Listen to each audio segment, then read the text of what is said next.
আমার নাসিহা হচ্ছে যে কৃষিভিত্তিক অর্থনীতির দিকে ফোকাস করেন। প্রত্যন্ত জায়গাগুলো যেগুলো আছে গ্রামাঞ্চল, সেখানে জমি কিনেন। শহরমুখী হবেন না, শহরগুলো আস্তে আস্তে ধ্বংস হয়ে যাবে। প্রতিটা শহর আস্তে আস্তে ধ্বংস হয়ে যাবে, ওদিকে ফোকাস করবেন না। গ্রামাঞ্চলের দিকে ফোকাস করেন, এদিকে আপনি জমি কেনেন, ডেইরি প্রজেক্ট করেন, পশুর খামার করেন, মৎস্য চাষ করেন, কৃষিকাজ করেন, এই দিকে ফোকাস করেন। ওইদিকে ফোকাস করবেন না, সামনের দিনগুলোতে এগুলো থাকবে না। ব্যাংকে অনেক বেশি টাকা থাকলে সেগুলো বের করে ফেলেন, বের করে গবাদি পশু কেনেন, সোনা কিনেন, রূপা কিনেন, জমি কেনেন। অনেক বড় অঙ্কের টাকা এইভাবে রাখবেন না, কারণ ব্যাংকিং সিস্টেম সামনে থাকবে না। ইলেকট্রনিক মানি সামনে থাকবে না। এখন যেমন ইলেকট্রনিক মানি দিয়ে সব লেনদেন করছেন, এটাও সামনে থাকবে না। আপনি সামনে নিঃস্ব হয়ে যাবে, নিঃস্ব। এটা শুধু সুপরিকল্পিত একটা চক্র সারা বিশ্বে কাজ করছে।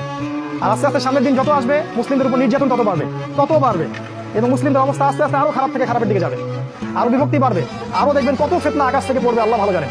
মহামারীর পরে আরো কিছু আসবে, তারপরে আরো যুদ্ধ হবে, আরো ফিতনা আসবে।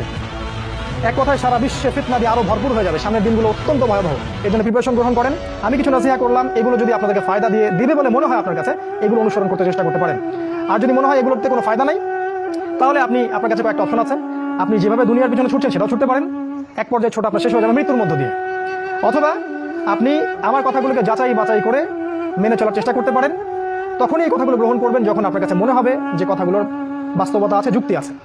আজকে এতটুকু বলে শেষ করছি। ইনশাআল্লাহ আগামী কোনো দিন আরো ডিটেলস শেষ জামানা নিয়ে আমরা কথা বলবো। আমরা এই পর্যায়ে দোয়া করছি আল্লাহ পাকের কাছে, মাগরিবের সময় হয়ে গেল, যে আল্লাহ পাক যেন আমাদের সবাইকে দাজ্জালের ফিতনা থেকে বাঁচিয়ে রাখেন এবং তার অনুসারীদের ফিতনা থেকে আল্লাহ পাক যেন বাঁচিয়ে রাখেন। আল্লাহ পাক আমাদের ভিতরের চোখটা খুলে দেন। আল্লাহ পাক যেন আমাদের হায়াতের রিজিকে বরকত দান করেন, জ্ঞান অর্জন করার তৌফিক দান করেন, সেই অনুযায়ী আমল করার তৌফিক দান করেন, এবং শেষ জামানায় এই উম্মতের জন্য কিছু করে যাওয়ার তৌফিক আল্লাহ পাক যেন দান করেন। আল্লাহুম্মা আমিন। আমি শেষে রিকোয়েস্ট করবো, রাসূল সাল্লাল্লাহু আলাইহি ওয়াসাল্লামের জীবনী ভালো করে পড়েন, কিন্তু প্রত্যেক সাহাবীর জীবনী পড়েন, দেখেন তারা কিভাবে তাদের যৌবনটাকে আল্লাহর জন্য কুরবানি করে দিয়েছে। উগ্রপন্থায় যাবেন না, শৈথিল্য পন্থাও যাবেন না, মধ্যমপন্থী হন। আগামী দিনগুলোর জন্য প্রিপারেশন গ্রহণ করুন। আল্লাহ পাক আমাদের সবাইকে তৌফিক দান করুন। আল্লাহুম্মা আমিন। আকুলু কাওলি হাযা আস্তাগফিরুল্লাহ লি ওয়া লাকুম ওয়া লিসাইরিল মুসলিমিন। বারাকাল্লাহু লানা ওয়া লাকুম বিল আয়াতিল হাকীম। ইন্নাহু তাআলা জাওয়াদুন কারীমুর রাউফুর রহিম। এখন মাগরিবের আযান।